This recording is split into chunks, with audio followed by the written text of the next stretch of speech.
День за днем корреспонденты нашего телеканала следят за всем, что происходит у нас в республике и за ее пределами.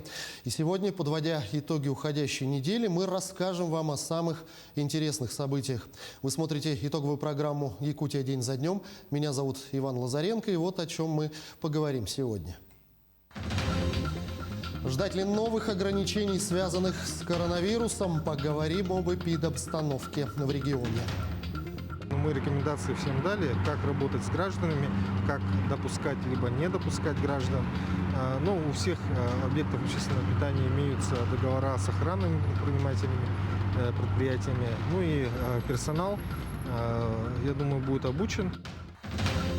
Долгожданное новоселье. Все жители села Бяскёль, у которых летом сгорели дома, получили ключи от нового жилья. На этом можно сказать, что восстановление поселка Бяскёль, пострадавшего 7 августа от пожара, полностью завершено. Хочу напомнить, что мы строительством завершили 34 жилых дома общей площадью 2780 квадратных метров. Перепись населения идет полным ходом. Якутия лидирует среди всех регионов страны по количеству переписанных жителей. Люди идут хорошо на контакт, в большинстве своем. Есть, конечно, встречается и агрессия. Ну, всякие бывают ситуации, может быть, день неудачный был у людей. 50 лет вместе. Золотую свадьбу празднует семья из поселка Серебряный Бор. В чем же секрет семейного счастья? Взаимопонимание, взаимодоверие. То есть, и уважение самое главное. То, что у них всегда они уважают друг друга. То есть, даже если там бывают редкие случаи, когда ругаются, все равно уважение видно, то, что не переходят границы, можно так сказать. Ну а начнем с эпидобстановки. Число заболевших COVID-19 ежедневно стабильно большое. Но введение новых ограничений по коронавирусу будет зависеть от темпов вакцинации. Об этом глава региона Айсен Николаев заявил на очередном совещании с руководством правительства республики. Обстановку по коронавирусу Айсен Николаев назвал крайне напряженной и напомнил членам правительства об их персональной ответственности за выполнение плана по вакцинации в районах. Низкие темпы сегодня наблюдаются в Чурапчинском, Намском, Горном, Амгинском, Усялданском, Устьянском, Алекминском районах. В них же растет число заболевших. Что касается ограничительных мер, то такого локдауна, как в Москве, не будет, подчеркнул Айсен Николаев. Но если ситуация в ближайшие дни не выправится, то возможны новые ограничения. Кроме того, на совещании оперативного штаба глава Якутии Айсен Николаев отметил, что нерабочие дни в республике целесообразно объявить с 30 октября по 7 ноября в соответствии с решением президента Владимира Путина. Также глава региона поручил оперативно отработать вопрос с объявлением осенних каникул для школьников одномоментно по всей территории республики в период осенних нерабочих дней. Но что касается школьников столицы, то учащиеся с 5 по 8 класс остаются на дистанционном обучении до 29 октября. Об этом сообщил начальник управления образования города Алексей Семенов.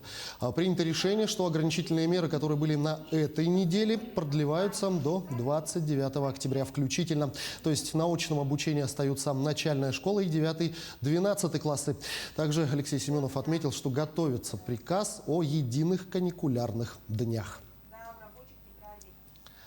Безусловно, одной из самых обсуждаемых ограничительных мер стала система QR-кодов, которая заработала в Якутии с 20 числа. Пока она касается только объектов культуры, поэтапно до 1 ноября к QR-системе будут подключены другие учреждения с массовым посещением людей. Куда теперь не попасть без предоставления 3 главных документов, узнавала Ульяна Шагина. Мне, пожалуйста, один билет. Здравствуйте. Предъявите, пожалуйста, ваш QR-код. Теперь в кинотеатр за билетами только при наличии личного QR-кода. Кассир за стеклом проверяет наличие документа. Вместе с ним для подтверждения личности паспорт гражданина. Сегодня первый день обслуживания по QR-кодам. У многих зрителей уже есть и QR-коды, и получившие вакцину. Ну, люди вообще как отнеслись? Люди к этому отнеслись спокойно, потому что понимают, что это все делают для людей. Опрос также показал, что многие не против нововведения. Особенно пожилые. Как правило, эта категория людей более осознанно относится к своему здоровью. Ну, надо защитить себя и людей, и близких, окружающих. Ага. А вы как считаете, QR-код Вот нужен, так не же, нужен? ну, себя надо защищать, блин, соседей. А вы сами вакцинированы, да? Вакцинированный был. Ага. Я считаю, это нормально. Нормально? Потому что такие все мероприятия никак не помогают, какие бы они по плану, да, придумали. Ничего не помогает. Я считаю, народ вообще какой-то несознательный. Без масок мы везде ходим. Это хорошо. У вас есть QR-код? Я переболела. Я должна вытащить госуслуги и буду ходить, конечно, с этим кодом. А так у меня в декабре вакцинация. Давайте посмотрим. В Национальной библиотеке республики для считывания QR-кодов читатели установили специальное устройство. Оно считывает штрих-код о вакцинации как с телефона, так и с обычной бумажки. За снижение количества посетителей здесь не переживают. За время пандемии хорошо освоили дистанционную работу. Национальная библиотека за это время достаточно сильно усовершенствовала свою электронную библиотеку. Мы можем обслуживать читателей полностью, пользуясь этим сервисом. У нас есть колл-центр, куда могут наши читатели обратиться. И у нас есть возможность осуществлять доставку книг на дом, используя наш библиомобиль. Отрасль культуры относится к наиболее пострадавшим во время пандемии. После долгого перерыва учреждения начали свою деятельность, хоть и с 50% заполняемостью своих залов. Здесь надеются, что требование показать QR-код при входе никак не напугает посетителей. Ведь это в первую очередь их же защита. Ну и, конечно же, для театров и кинотеатров шанс продолжить свою деятельность. На самом деле для всех трудность. Мы 1 год почти вообще не работали. Сегодня это возможность нам работать, и мы рады любой возможности с кодами, с масками работать. Оно дает для того, чтобы обеспечить и безопасность человека, который пришел к нам в гости, и чтобы мы не были рассадником, где идет распространение коронавирусной инфекции. Поэтому это сложность, но сложности преодолимые. Для того, чтобы получить свой личный QR-код, нужно просто зайти по своей учетной записи в портал государственных услуг. Далее заходим в раздел «Вакцинация от ковид» и «Дневник вакцинации». В открывшемся окне сертификат по вакцинации будет доступен как на русском, так и на английском языках. Помимо сертификата вакцинации можно показать справку о перенесенном ковиде. Оба документа должны быть с QR-кодом, подтвержденным на портале госуслуг. Документы можно носить как на электронных, так и на бумажных носителях. Помимо этого, для подтверждения личности нужно носить с собой паспорт, либо любой другой документ с фотографией. К внедрению QR-системы готовятся и спортивные объекты. С 25 октября родители с детьми без подтвержденного штрих-кода на тренировки не пройдут. Некоторым это не нравится, но к новым реалиям придется привыкать. У меня медотвод, поэтому как я буду без QR-кода ходить? А получить медотвод тоже там свои должны быть какие-то показания определенные. Мне например, некогда пока что ходить. Тут и до QR-кода было все строго. Все-таки работа с детьми, спорт, учреждения долгое время были закрыты. Так что все понимают, насколько важно обезопасить себя, родителей, конечно же, детей. Сейчас у нас проходят контрольные игры среди наших спортсменов ограниченными командами. За вместо 22 человек в составах участвует по 11 человек с каждой стороны. Ну и, соответственно, выдаем списки ограничения зрителей. У нас присутствует не больше 50 человек, родителей, которые могут следить за играми одновременно, да. Соответственно, выдерживают дистанцию и одевают маски. Спортивные объекты, там относятся все спортивные залы, плавательные бассейны, ледовые катки, тренажерные залы, фитнес-клубы. Просьба каждому жителю нашей республики, любителям активного образа жизни, любителям физической культуры и спорта, отнестись к данным требованиям с пониманием. И хочу призвать всех жителей уважать друг друга, любить друг друга, сохранять здоровье своих родных, близких. Третий этап внедрения QR-кодов начнется с 1 ноября и коснется уже учреждений общественного питания, ресторанов, кафе, столовых и банкетных залов. Мы рекомендации всем дали, как работать с гражданами, как допускать либо не допускать граждан. У всех объектов общественного питания имеются договора с охранными предприятиями. И персонал, я думаю, будет обучен. Сейчас очень много методических рекомендаций в нашей стране. Соответственно, объекты будут принимать гостей, имеющих коды о вакцинации, и будут работать в соответствующем режиме. Детей в заведения, где требуется QR-код, будут пускать только в сопровождении родителей с QR-кодом. При этом родители должны понимать, что другие документы о вакцинации или состоянии приниматься не будут. Например, бумажный сертификат о профилактических прививках, справка об антителах или об отрицательном результате ПЦР-теста на COVID-19. При этом подделывать QR-код лучше не стоит. За это вас привлекут к уголовной ответственности. Ульяна Шагина, Анжелус Иннокентьев. День за днем.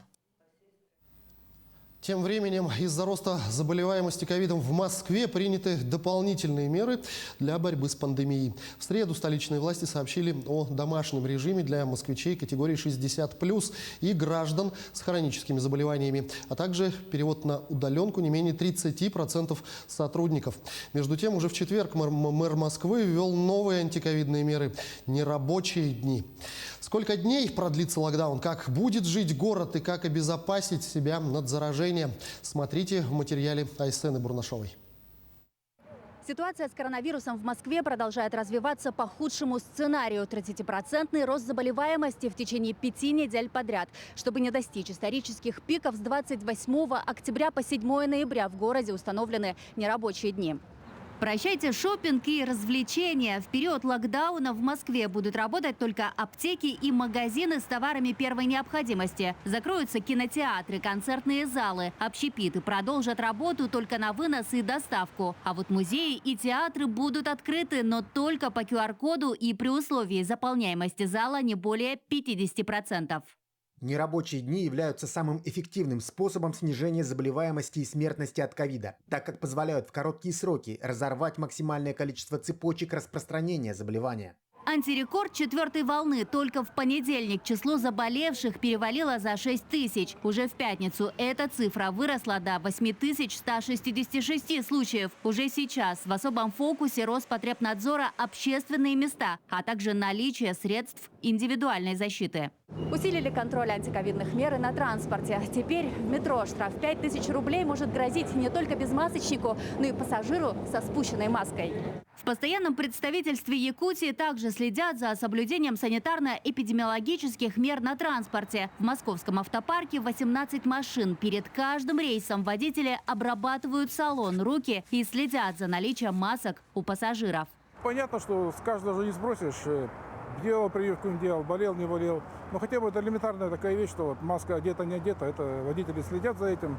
Андрей Морозов понимает всю важность антиковидных мер. Он сам переболел коронавирусом. У мужчины было поражено 63% легких. Тяжелое состояние. А ведь все началось с легкой температуры, вспоминает механик, а закончилось аппаратом ИВЛ. Андрей с ужасом описывает больничные будни и призывает не пренебрегать антиковидными мерами, включая вакцинацию.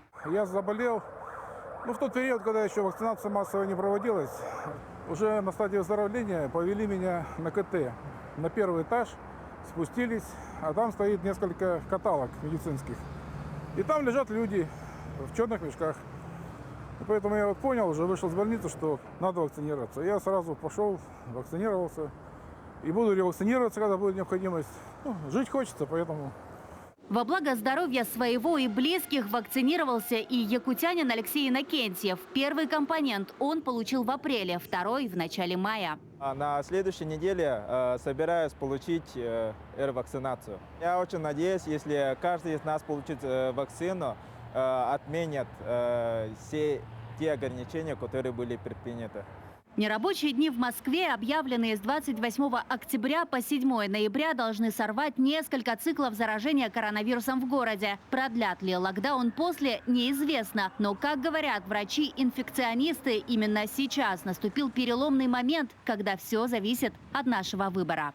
Что касается данной коронавирусной инфекции, то она, скорее всего, станет управляемой после того, как будет внедрена повсеместно вакцина.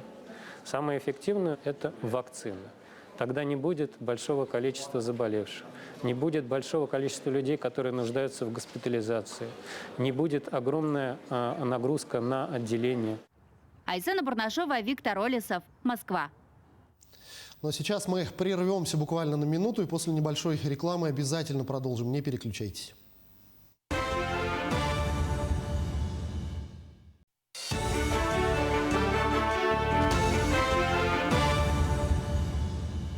Продолжаем программу. Важнейшее событие в жизни страны – всероссийская перепись населения идет уже чуть более недели. Жители страны получили возможность самостоятельно пройти процедуру на портале государственных услуг. А в зданиях Почты России, кассах Энергосбыта и офисах МФЦ открылись стационарные участки. Всего по Якутии работают более 100 пунктов для переписи. Республика разделена на 276 переписных участков. По адресам обход будут совершать порядка 2000 человек. Тем временем Якутия в числе лидеров по стране по участию во всероссийской переписи населения. Об этом на брифинге по итогам первой недели сообщил замруководителя Росстата Павел Смелов. 23% жителей Якутии уже прошли перепись, в том числе через портал госуслуг. По количеству переписавшихся онлайн среди регионов лидирует Тульская область. Росстат рассматривает возможность продления всероссийской переписи населения на портале госуслуг до 14 ноября включительно. Ранее сроки онлайн-переписи были определены 8 числом ноября. Всего по стране по итогам первой недели в переписи приняли участие 14 миллионов человек, из них 11 миллионов электронно. Как отметили в Росстате, масштабное мероприятие проходит в стране хорошими темпами и в некоторых регионах может завершиться досрочно. В принципе, мы идем с достаточно таким хорошим опережением графика по переписываемому населению. И, возможно, в некоторых субъектах даже уже предполагаем, что перепись закончится гораздо раньше, чем есть срок у нас до 14 ноября. Ну а как справляются с этим важнейшим историческим всероссийским мероприятием сотрудники Росстата в Ленске? И как относятся граждане к нововведениям, узнавала Анна Кожевникова. С 15 октября в Ленском районе, как и во всей стране, началась перепись населения, которая завершится 14 ноября. Любой гражданин может пройти эту процедуру на сайте госуслуг до 8 ноября, либо в стационарном пункте переписи, или дождаться переписчика на дому. При себе никаких документов иметь не надо, все записывается со слов гражданина. В отдел статистики можно обратиться в любое время, каждый день с 9 утра до 18:00. В Ленске функционирует 8 стационарных пунктов переписи. Это центр «Мои документы», вечерняя школа, детская библиотека, отдел переселения по адресу Первомайская, 15, бизнес-инкубатор, отдел статистики в здании администрации города. И 2 пункта находятся в отдаленных микрорайонах Мухтуе и спортзале «Темп» и микрорайоне Алроса в библиотеке. Но помимо этого переписчики, а их несколько десятков, ходят по жилым домам. Здравствуйте, перепись населения. Здравствуйте, проходите. Не все встречают хозяев добродушно, но переписчики старательно выполняют свою работу. Люди идут хорошо на контакт, в большинстве своем. Есть, конечно, встречается и агрессия. Ну, всякие бывают ситуации, может быть, день неудачный был у людей. Объясняем правила, да, что они имеют право выбирать вопросы, на которые они будут отвечать, за исключением года рождения и, ну, желательно, конечно, имя. Сказать, и количество человек, конечно же. Есть еще некоторые вопросы, которые требуют ответа, но, опять же, это все по желанию.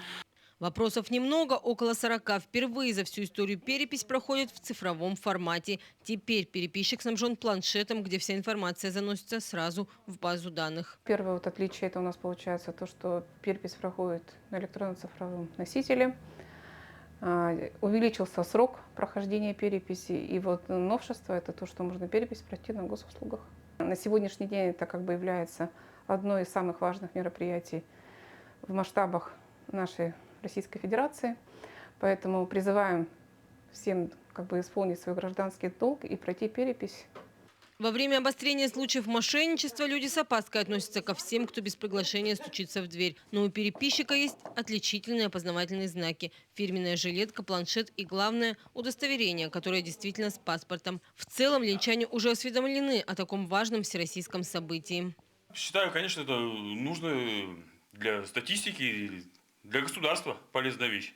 Лучше человек на дом, когда приходит, все равно контакт более и проще.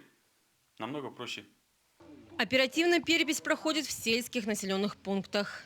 Мы уже в Мирском наследии давно проходим перепись населения. Мы уже прошли своей семьей.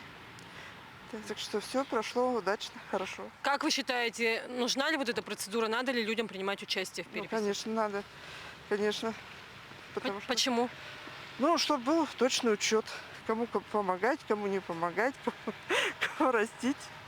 Перепись можно пройти и самостоятельно на портале госуслуг. Кто-то уже это сделал, кто-то ждет переписчика. Какие мнения бытуют у ленчан, мы постарались выяснить, выйдя на улицы города. Как вы считаете, надо ли принимать участие в переписи населения?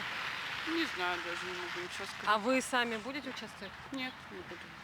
Получается, народ считает, что ли? Ну да, сколько населения в стране? Ну, наверное, надо, значит. Будете сами переписываться? Принимать участие? Да, можно. Как бы надо, но, наверное, люди некоторые работают, некоторые по вахтам, как бы вот так. Если такой вариант. Только. Сайт вылетает. Неудобно, по сути. Сайт, туда заходишь, он либо вылетает, либо еще что-нибудь. Ну, он вылетает часто. А так лучше туда прийти. Я считаю, не надо. Почему? Как у нас правительство с нами поступило на этих выборах, так и мы будем поступать. Я лично против этого. И не собираюсь участвовать. Игнорировать буду. Раз наше мнение игнорирую, значит, я тоже буду. Ну а как не принимать? Мы что, не люди? Обязательно. Я прошлую перепись, не прошлую, наверное, позапрошлую, 2001 год, было очень сложно. Но мы все понимали, что надо. И бригадой руководила по переписи населения. И прекрасно женщины справились. Так что обязательно. Вы знаете, наверное, мы будем электронные, да? И, ну, мы же немножко поколение другое, то есть поручим это детям нашим. С их помощью примем участие.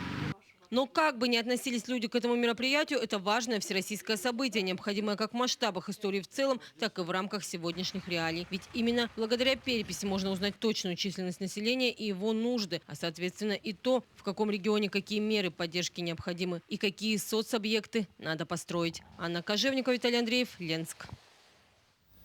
В Амгинском районе перепись также идет вовсю. В обходах заняты 33 переписчика, 4 контролера, 1 уполномоченный. Также установили 4 стационарных переписных участка. Все переписчики обязательно прошли обучение. Напомним, главное отличие этой переписи. В этом году ее можно пройти дистанционно. Для этого необходимо заполнить форму на портале госуслуг и показать переписчику QR-код. Кроме того, существует возможность и самостоятельно подойти на переписной участок. 10 лет назад мы ходили по домам и собирали сведения в бумажном варианте. Сейчас, надеемся, будет удобнее. Хотя жителей стало больше, на каждого переписчика приходится примерно 700-800 человек, и за месяц мы должны обойти всех. Поэтому надеемся, что госуслуги все-таки принесут свою пользу. Перепись вовсю идет и в Нерюнгринском районе. Там работают 22 переписных участка. Из них в городе Нерюнгри 17. Продолжит Екатерина Павлова. Стандартный обход переписчика по адресам. С собой обязательно маска, жилет, бейдж с паспортом, сумка и планшет. В него заносятся ответы на вопросы. Всего их 33. Большая часть из них – социально-демографические характеристики. Остальные – данные о жилищных условиях. Вся информация записывается со слов граждан. Документов для подтверждения не требуется. Люди реагируют по-разному. Кто-то вообще двери не открывает, кто-то говорит, посылает детей, что нас дома нет. А в основном реагируют хорошо. То есть кто-то меня пропускает в квартиру. Это мое личное мнение. Я считаю, что это наш гражданский долг, потому что лично я не знаю, сколько человек проживает в нашем городе Нерюнгри. Поэтому, чтобы люди посерьезнее, поответственнее отнеслись к этому. В Нерюнгринском районе работает 128 переписчиков. Кроме того, в этом году в течение месяца перепись впервые проходит в цифровом формате. Для удобства и скорости современные технологии. Жители страны в любое время суток могут самостоятельно пересылать данные о себе и близких через портал госуслуг. Для одной семьи достаточно одной учетной записи. В целом по Нерюнгринскому району должно быть переписано около 70 тысяч человек. На сегодняшнюю дату переписчиками переписано порядка 5 тысяч человек. Наши переписчики ходят по адресам, проводят опрос. В случае, если лица, проживающие по адресу, прошли перепись уже на портале госуслуг самостоятельно, им необходимо будет предъявить QR-код и подтвердить количество проживающих. Также пройти процедуру можно в стационарных переписных участках, в том числе в МФЦ. Кроме того, организованы мобильные бригады для сбора сведений у сотрудников крупных организаций района. Екатерина Павлова, Сергей Козюра, Нерюнгри. Сейчас мы вновь ненадолго прервемся, не переключайтесь.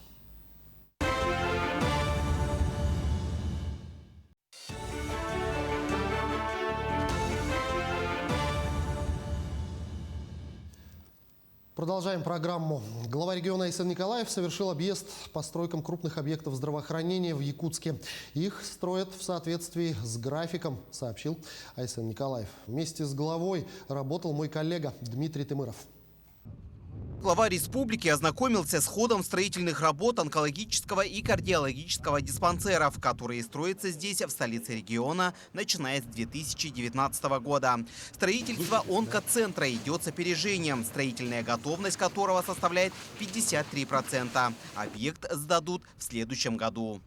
На неделе мы уже должны завести тепло в здание и начать отделочные работы.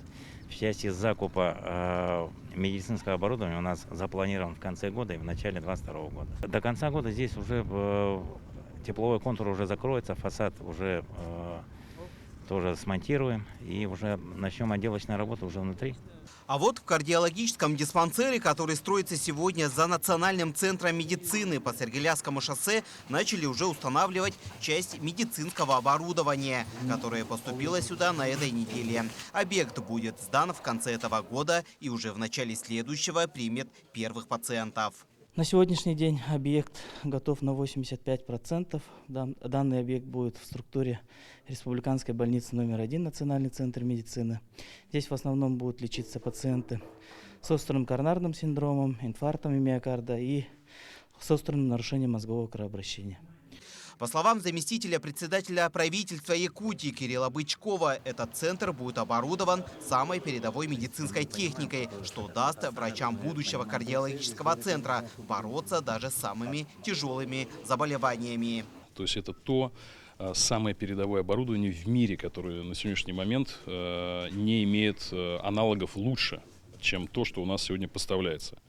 И это очень отрадно, потому что мы будем иметь возможность лечить наших пациентов самыми современными технологиями лечения. Потому что эти все системы между собой взаимосвязаны, все оцифровано, и уровень услуги, которые будут получать здесь пациенты, она самая топовая в мире. Сегодня, по словам генерального директора Республиканской больницы номер 1 Станислава Жиркова, персонал уже подобран и уже готовы приступить к работе. Между тем, глава Якутии Айсен Николаев после осмотра этих двух объектов здравоохранения отметил, что отставания от графиков нет и объекты сдадутся в срок. Хочу сказать, что касается наших объектов, которые строятся, крупнейших объектов здравоохранения, это кардиологический центр, это онкологический центр, то, в принципе, мы идем здесь по графику, никаких отставаний нет. Конечно же, есть вопросы, связанные там чисто с строительными вещами, но это технические вопросы, которые, уверен, что строители все решат. Напомним, эти объекты в столице региона строятся по федеральной программе социально-экономического развития Дальневосточного федерального округа. Дмитрий Тымыров, Георгий Григорьев, Якутск. 25 лет со дня создания отметил Гохран Республики. Государственное хранилище ценностей Якутии основано указом первого президента республики Михаилом Николаевым в 1996 году. Его главная задача – учет, хранение и обеспечение сохранности драгоценных камней и металлов. Коллекция фонда регулярно пополняется, в том числе и за счет меценатства как промышленных предприятий, так и частных коллекционеров. Подробности далее. Огромная по своим размерам жиода аметиста притянула взгляды всех участников мероприятия. Уникальная находка весом 109,2 килограмма. Одна из редких разновидностей гигантских жиод. Где-то оценивается больше 1 000 000 рублей стоимость. Но это не драгоценный камень, это жиода аметиста. Вы где-то ему место найдете? Да, место найдем. Ага. Сейчас мы только его приняли сегодня, предоставил Александр Григорьевич Кышкин, акционерное общество Комэнергометалл Республики. Экспозиция в сокровищнице постоянная, но время от времени ее пополняют, в том числе и за счет частных коллекционеров. Вот и сегодня для будущих поколений свой след в сокровищнице оставил коллекционер Евгений Слепцов. Его коллекция уникальных серебряных крестов и старинных монет – это кропотливая работа длиной в 10 лет. Моя частная коллекция. Здесь были задействованы множество поисковиков, были обмены, продажи, покупки. Вот часть я нашел на рынке, я купил на рынке Анапы этому поисковику. Сколько лет уже занимаетесь? 10 лет вот я собирал примерно.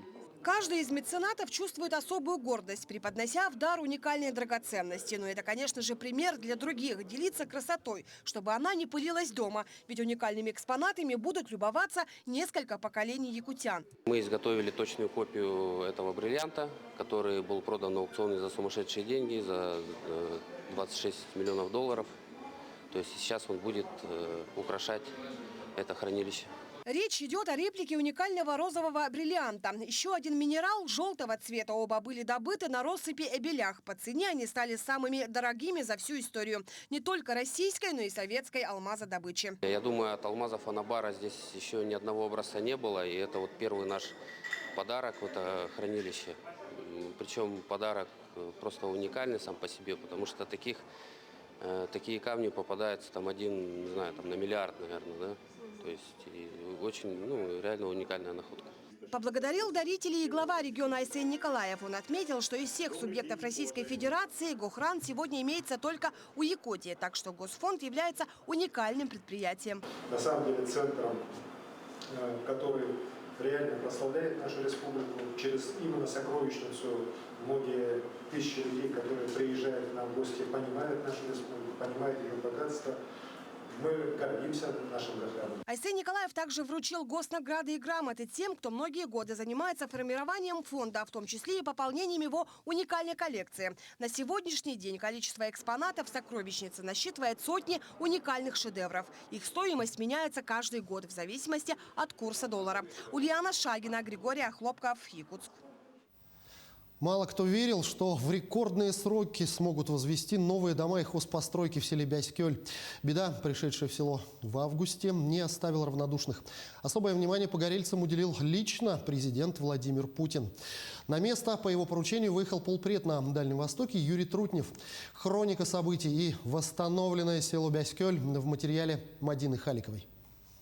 Поверить в то, что в такие рекордные сроки возведут новые дома и в микрорайон села Бяськёль вернется жизнь, еще в августе поверить никто не мог. Беда, пришедшая в село 7 августа, не оставила равнодушными никого. Особенное внимание территории уделил лично президент Владимир Путин. На место по его поручению выехал полпред в Дальневосточном округе Юрий Трутнев. Но сомнения и настороженность у тех, кто в одночасье потерял все, сохранялись еще долго. Большая помощь.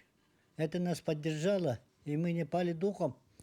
И сами как могли тоже помогали строителям, все полностью вычистили, всю территорию, все это. Субботники сделали. Илдархан сразу заверил, что к началу зимы будете жить в просторных, благоустроенных домах.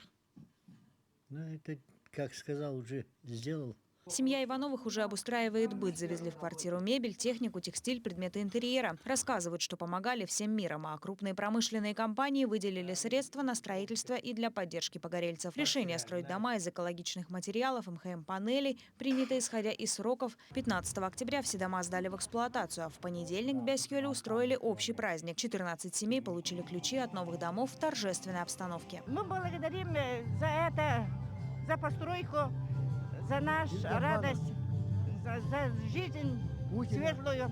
Это всем, кто нам помогал, кто нам поддерживал. Всем мы благодарим и всем желаем всего хорошего, наилучшего здоровья. Сдавать жилье начали 28 сентября. Тогда глава республики Айсен Николаев передал ключи семье Савиных. Затем новоселье праздновали в 5, а после еще в 14 домах. И уже сейчас можно констатировать, задача, поставленная главой, выполнена полностью. На всех этапах контролировал ход возведения жилья первый зампред правительства Якутии Дмитрий Бердников. Вице-премьер сам постоянно находился на стройплощадке во взаимодействии с жителями и подрядчиками. На этом можно сказать, что восстановление поселка Бяськёль, пострадавшего 7 августа от пожара, полностью завершено. Хочу напомнить, что мы строительством завершили 34 жилых дома общей площадью 2780 квадратных метров. На завершающей стадии вопросы компенсации людям, те, которые были предусмотрены и соответствующим образом оформлены документально. Конечно же, здесь мы все должны отметить роль главы республики Айсена Сергеевича Николаева, который своими быстрыми, четкими, своевременными решениями позволил значит, организовать эту всю работу. Сдают дома под ключ с отделкой, внутренним обустройством и необходимыми коммуникациями. Каждому участку провели свет, газ, а в доме отопление, горячая и холодная вода, санузел и ванная комната. Завели в микрорайон и высокоскоростной интернет. Село теперь не отличить от современного европейского квартала. А жителям вручили сертификаты на покупку мебели и бытовой техники. Данные дома, получается, находятся на свайной поле. Все дома благоустроенные, получается, газовое отопление, все входит. Строится очень быстро, мховыми панелями. Буквально за 3 недели один дом уже готов, получается, полностью с благоустройством, с отоплением, внутренней отделкой, наружной отделкой. Дома утеплены, пол, потолок утеплен базальтом по 30 сантиметров. Снаружи, получается, тоже утепление есть.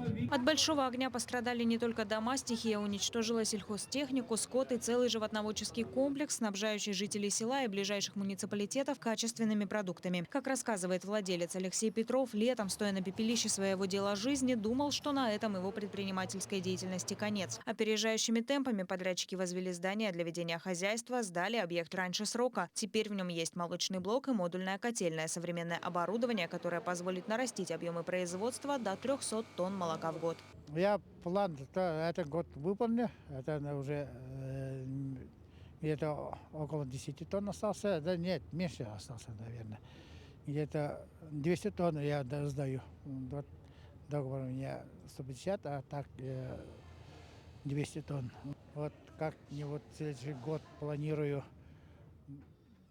второй, но не такой, а второй блок.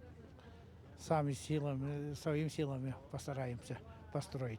Утраченный скот и технику в частные подворья тоже возместили. Каждому жителю выплатили компенсацию на возведение хозяйственных построек. Жизнь в Бяскёль возвращается, и уже начинают работать предприниматели. Например, за моей спиной сейчас вы видите автосервис, который был уничтожен огнем. Но сейчас он уже полностью функционирует, и жители села смогут обслуживать здесь свою технику. Помимо строительства домов преобразилась и территория села, новые опоры освещения, водоотводные каналы, грейдированная ровная дорога, и у каждого участка свой забор. Помимо жилья восстановлено и улучшено качество уличной дорожной сети, работы по водоотведению, проезды каждому жилому дому. Проведена большая работа по восстановлению и реконструкции сетей газоснабжения, электроснабжения. В будущем в селе планируют построить новую школу и спортивно-культурный центр. С такой инициативой к Владимиру Путину обратился глава республики Айсен Николаев. Президент, в свою очередь, поддержал руководителя региона и пообещал помочь со строительством соцобъектов и выделением средств из федерального бюджета. Мадина Халикова, Георгий Григорьев, Бяскёль, Якутия. День за днем. Сейчас вновь небольшая пауза. Оставайтесь на нашем канале.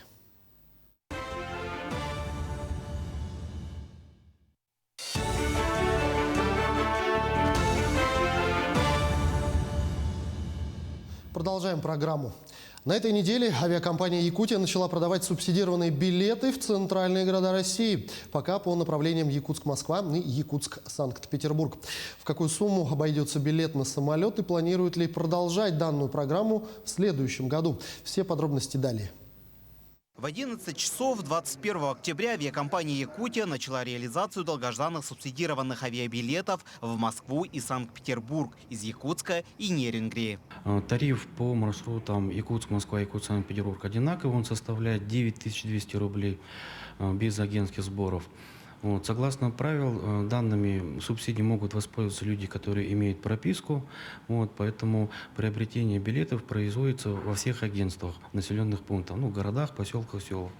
В принципе, агентская сеть в республике представлена обширно, поэтому с данным вопросом проблем не предвидится.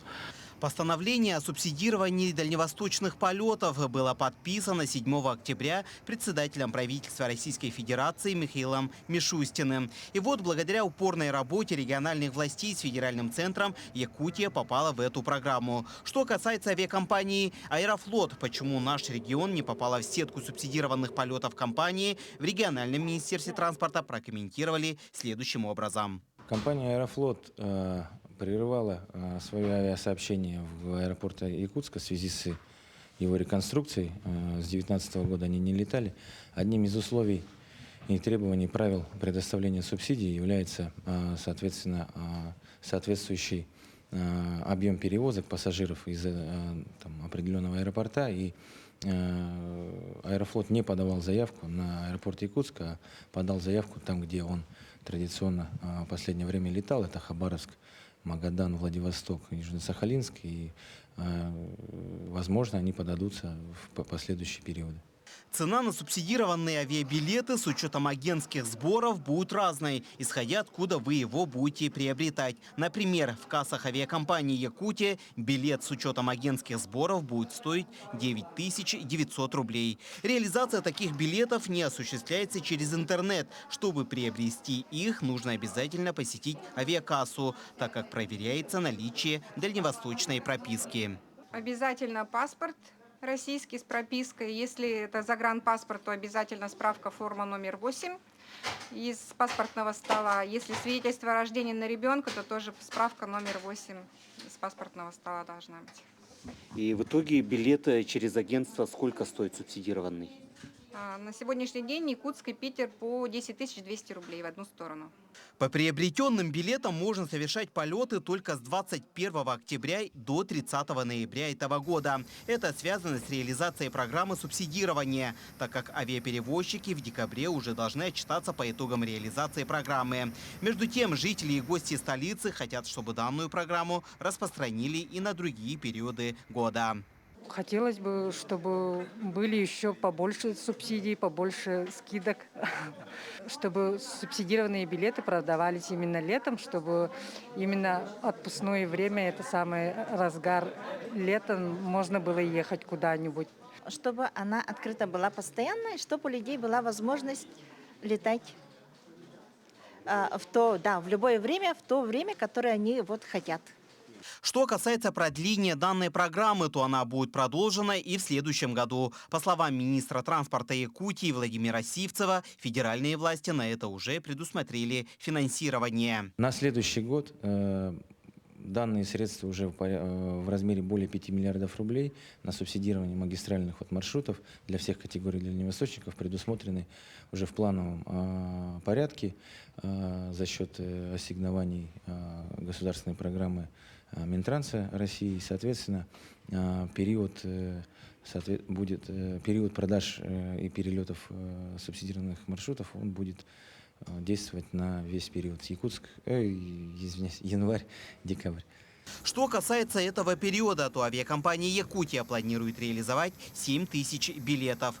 Так что если у вас есть желание в ближайшее время посетить столицу страны или культурный Санкт-Петербург, то самое время приобрести субсидированные авиабилеты. Дмитрий Тымыров, Семен Семенов, Джулстан Иннокентьев, Якутск. Что может быть лучше, чем прожить в крепком браке до самой золотой свадьбы? Как Раиса и Александр Лысенко из поселка Серебряный Бор Нерюнгринского района. Они прекрасно ладят на протяжении долгих лет, как говорится, встречают осень жизни вместе и дружно готовятся к празднованию 50-летия своего супружества. Мы его затапливаем в такие торжественные дни. Так, сейчас. Подкину. Сегодня тот самый день, когда семья Лысенко собралась почти в полном составе, и на повестку семейного совета был вынесен вопрос о подготовке к празднованию 50-летней годовщины свадьбы основателей династии. Старший внук Сергей, как человек, работающий в ресторане, взял на себя организацию торжества. На праздничном столе я предлагаю будет языковый салат, гурман, блондинка, из горячего шеек, масляная рыба, гарнир, наверное, картошка, рис с овощами, и морса побольше, 10 литров взять. Почетный первостроитель Александр Лысенко приехал в Якутию из Крымской Феодосии в 1970 году. Строил в Максугаллохе цементный завод, затем работал в Алдане, Чульмане. Через год на танцах он познакомился с Раисой. Красивая, худенькая. Маленькая, худенькая. А там девчонки сколько, много было, походили. И вот мы с ней там познакомились. Я спросил, где она живет. Она говорит, около вас живет. Чем он мне понравился? Порядочностью, наверное, с воспитанной. Очень уважительно относится и ко мне, и к моим родителям, к моим родственникам. Так родилась семья Лысенко, а через 4 года у них появился сын Андрей.